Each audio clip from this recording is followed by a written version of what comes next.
Olunaku olw'eggulo essaawa zaabadde nga 12:30 nga zigenda mu emu. Olutalo lwabaluseewo wakati wa Bajjo Ne Alien Skin wamu ne ttiimu ye. Naye kijja kujjukirwanga nti Bajjo ayina embiranye ne Alien Skin okuva emabega. Ng'ensonga eno yeekuusa ku Alien Skin kugaana kuba Wankwakyo Festival ye ne Abitex because tosobola kwawula Bajjo n'omwawula ku Abitex bali balinga balongo era buli omu kyakola buli omu akibiriivingiramu. Kakati wano wesitakkaanya n'abantu bano bw'otunuulira ebintu ebibadde mu background byonna nga bagamba kuba well story egamba Alien Skin yakubiddwa essimu nga waliwo business najja. Kati ekibuuzo kiri nti mu kifo kiyazeemu yabadde akimanyi nti kya Bajjo gwatakwatagana naye ateeka okuba yabadde akimanyi naye yabadde tazze kusisinkana Bajjo kuba kiri ekifo it's a public place.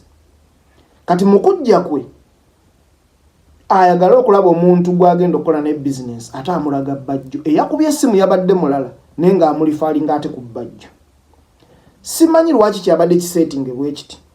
Awo obuvuyo bwatandikidde ng'oli agamba sigenda kukola naawe sina business naawe. Number 1 njala tutunuulire Bajjo n'ateekwa okuba yabadde yeeteeseteese ng'amanyi ekigenda okugenda mu maaso. Ekirala abantu bonna abakozi baawo abakozi ba Bajjo bayinza okuba babadde bakimanyiiko kino ekintu tikigenda kubeerawo.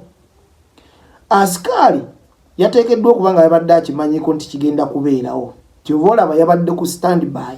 Sipre byemu ku byokulwanyisa poliisi byembeera nabyo okukakkanya abaakajagalalo.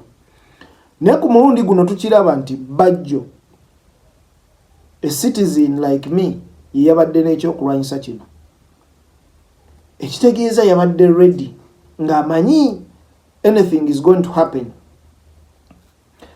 Kati ekigendera mu kino kyabadde ki? Waliwo theory egamba nti Bajjo event eno yabadde ayagala creatingawo stunt. Mu creatingawo stunt eno afune sympathy mu bantu amale ategeke ekivulu ne big eye. Ate nga kino ekintu tetuyinza kukibuusa maaso okusinzira ku comedy Bajjo gwazaakola. Nze nava wano ne mbagamba nti Bajjo nze mulaba nga ddiikuula. Comedy gwazaakola abadde mungi. So katukirinde ekyo era bwe kinaabaawo mujja kugamba omusajja yatugamba. Kakati ekyo kyo yakifunye. Naawe wa poliisi ono oba omukuumi w'eddembe yakozeseza yabadde ash okukuba emmundu ekyabadde tekyetaagisa kubanga isooka bali tebabadde nti waliwo akutte ekissi nti waliwo akutte oba ekyambe tewali yadde.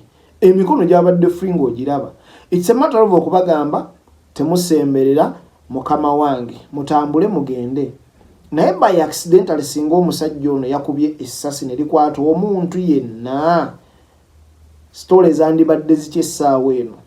Omusajja teyandibadde munda.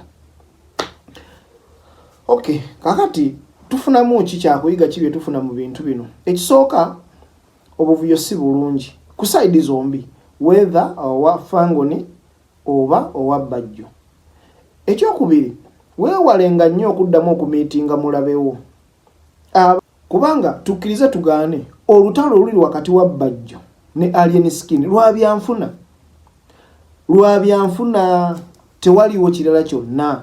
Ate Bajjo yeewerera mu bigambo bye nti mweteefuteefu okulwana ne Alien Skin okumusuula paka lwanaagwa ku ttaka. So tetuyinza kukirulinga out nti eno yeemu ku strategy gye yatandise okukozesa okusuula Alien Skin.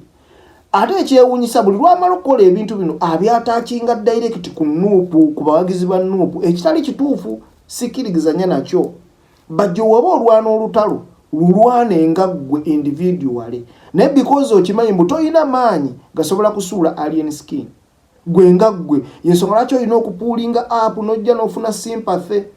mu bawagizi baaki aba nuupu n'okiteekateekako nuupu awo n'otandika okisiigako akazigo naye jangu individually kuba Alien Skin bw'abajja kulumba tajjira mu kibiina kyonna yajjanga wafangoni naawe come as a Bajjo event olumbe tulabe so mbalabudde nze manya always comrade Chris. Don't forget to subscribe to our YouTube channel Mamero Media UG. Nze mbatadde